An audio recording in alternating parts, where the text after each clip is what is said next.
खेतों की हरियाली, चारों ओर बिखरी हरितिमा हर किसी के मन को हर्षित और प्रफुल्लित कर देती है। लहलहाती फसल, समृद्ध खेतों का सौंदर्य भारत के कृषि प्रधान देश होने की बात को और भी पुख्ता कर देता है।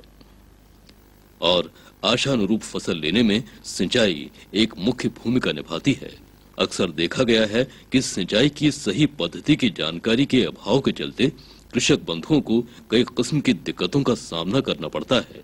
लेकिन इन दिनों प्रचलित टपक सिंचाई या बूंद बूंद सिंचाई अथवा ड्रिप इरिगेशन पद्धति ऐसे किसानों के लिए वरदान साबित हुई है। जब हम अन्य विधियों से सिंचाई करते हैं, जैसे कि परंपरागत तरीके से सिंचाई के अंतर्गत हम खेत में नाली एवं मेड़ बना के सिंचाई करते हैं, तो इसमें जो जल होता है उसका बहुत ज़्यादा नुकसान होता है और लगभग ऐसा देखा गया है कि 70% तक जल का नुकसान होता है। लेकिन किसान भाइयों, आज के समय में आधुनिक एवं नवीन तकनीक सिंचाई की है, वो है टपक सिंचाई पद्धति।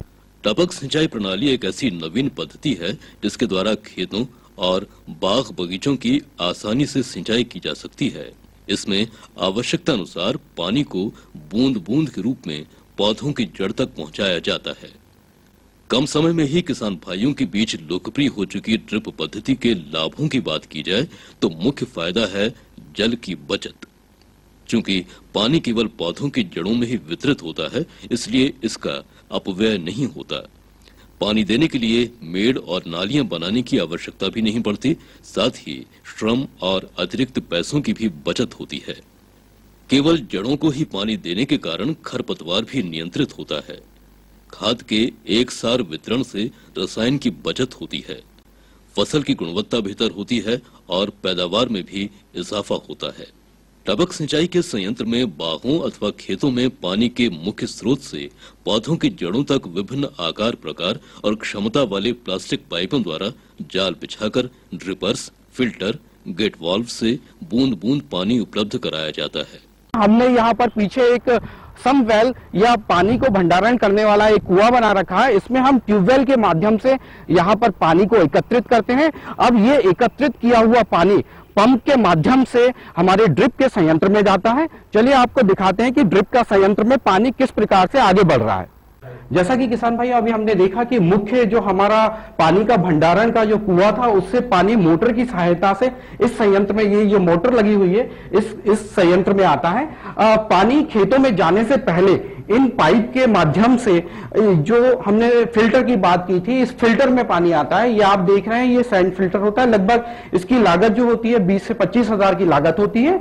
ये एक विशेष प्रकार का फिल्टर होता है। इसके अंदर इसमें ऐसी जगह से, जब आपका पानी का स्रोत अगर कुआं है तो कुएं में काई की संभावना बहुत रहती है, तो इसमें सैंड फिल्टर में बालुई छन्नक में एक विशेष प्रकार की रेत भरी हुई रहती है। ये जो खेत में जो काई आने की संभावना है पाइप में, उसको ये यहां पर रोक देती है। और इसके बाद पानी छानने के बाद, पानी को छानने के बाद फिर इसमें ये आप यहां पर देख रहे हैं, ये फर्टिगेशन पंप लगा हुआ है या उर्वरक पंप इसे कहते हैं। इसका प्रमुख उपयोग जो है कि पानी के साथ हम जो उर्वरक का घोल एक टंकी में बना लेते हैं, खाद का घोल एक टंकी में बना लेते हैं, और इसमें इस पंप के माध्यम से, फर्टिगेशन पंप के माध्यम से ये घोल हमारे संयंत्र में पानी के साथ मिलकर पौधों तक जाता है।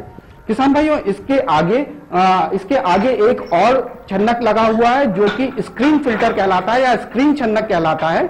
इसमें भी पानी में बहुत महीन अशुद्धियां, जैसे कि जो रेत के महीन कण होते हैं या मिट्टी के कण होते हैं, उन्हें पुनः इस छन्नक के माध्यम से साफ किया जाता है। और इसमें विशेष प्रकार की जाली रहती है जिसमें जो अशुद्धियां हैं वो यहीं पर रुक जाती हैं। फिर इस प्रकार से जो शुद्ध पानी होता है वो खेत में जाता है।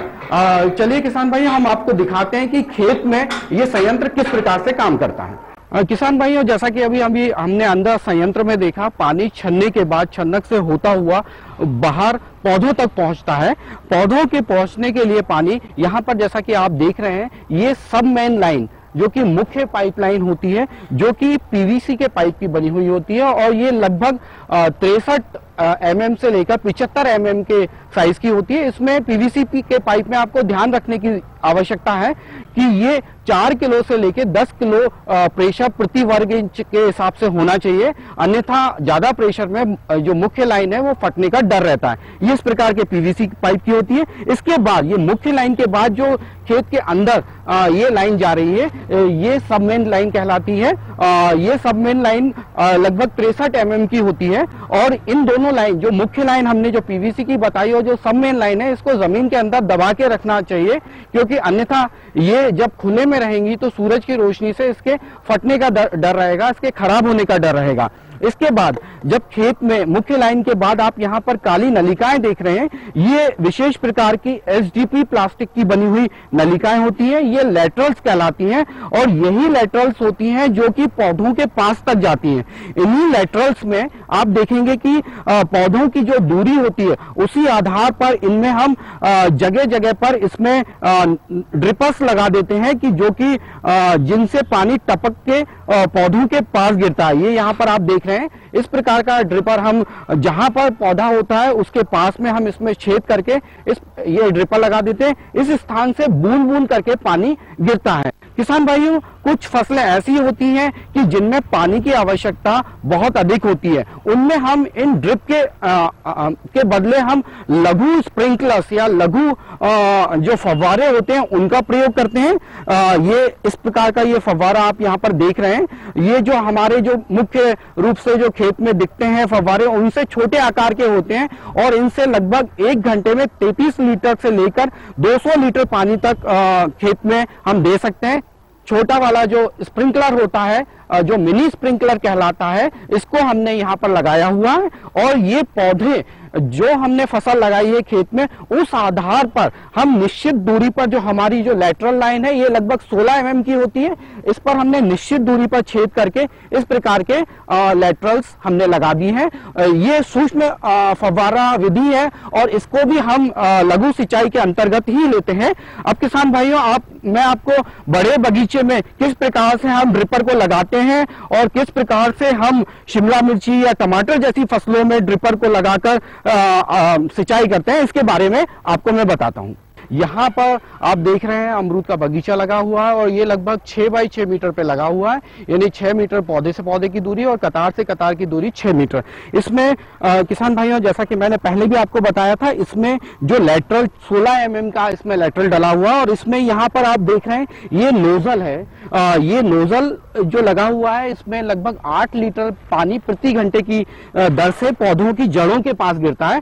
चूंकि ये पानी पौधों की जड़ों के पास गिर रहा है तो किसान भाइयों, इसका फायदा ये होता है कि पूरे खेत में पानी बर्बाद नहीं होता है। अगर हम बहाकर पानी देते हैं तो इससे पूरे खेत में घास और खरपतवार बहुत उगते हैं और पौधे के साथ इसमें कंपटीशन करते हैं, जिससे पौधे की ग्रोथ या बढ़वार प्रॉपर नहीं हो पाती है। लेकिन जब हम टपक सिंचाई विधि से पौधे की जड़ के पास पानी देते हैं तो जड़ वाला जो क्षेत्र होता है, यही यहाँ पर ही नमी रहती है और पौधों की जड़ें चूंकि यही होती है, इसलिए पौधे की बढ़वार अच्छी होती है। ड्रिप सिंचाई प्रणाली को भली भांति चलाने के लिए कुछ जरूरी बिंदुओं को जरूर ध्यान रखना चाहिए।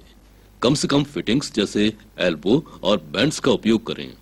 पंप से निकले अतिरिक्त जल को निकालने के लिए बाईपास यूनिट की व्यवस्था करें। फिल्टर की दोनों ओर दबाव मापी अवश्य लगाएं। मुख्य पाइपलाइन और उपमुख्य पाइपलाइन को जमीन के भीतर 2 फीट की गहराई पर बिछाना चाहिए। बलुई फिल्टर को सीमेंट के फर्श पर लगाएं ताकि यूनिट के चलने पर इसमें कंपन नहीं हो। एंड कैप लैटरल पाइप के अंतिम सिरों पर लगाकर लैटरल पाइपों को बंद करें। जो हमारी ये ड्रिप लाइन लगी हुई है, इसके जो आखिरी में ड्रिप लाइन के आखिरी में ये एंड कैप कहलाता है। ये एंड कैप जो होता है, इसको जब आखिरी में हम जो मुड़ा हुआ रहता है, इससे पानी बाहर नहीं जाता है। जब भी हम ड्रिप संयंत्र को चलाएं तो पहले 5 मिनट इस प्रकार के एंड कैप को खोल दें, जिससे ड्रिप लाइन में यदि कोई कचरा आया है तो वो कचरा साफ होकर बाहर निकल जाए। इस प्रकार से इसमें जमने की या कचरा फंसने की कोई संभावना नहीं रहती। इसी प्रकार से किसान भाइयों, जो मुख्य पाइपलाइन होती है और उप मुख्य पाइपलाइन होती है, उसमें भी हमें समय समय पर इस प्रकार के एंड कैप खोल के इसमें जो गंदगी या कचरा जमा हो गया उसको बाहर निकालना चाहिए, जिससे कि जो हमारे ड्रिप संयंत्र है इसकी उम्र में इजाफा होता है और संयंत्र अच्छे ढंग से काम करता है। मौजूदा दौर में जब ज्यादातर इलाके जल संकट से जूझ रहे हैं, साथ ही जल स्रोत भी कम हो रहे हैं, ऐसे में टपक सिंचाई प्रणाली एक बेहतर विकल्प कहा जाएगा। इससे कम पानी के साथ भी किसान भाई अपने खेतों में बखूबी सिंचाई कर सकते हैं और ले सकते हैं आशानुरूप उत्पादन, भरपूर पैदावार।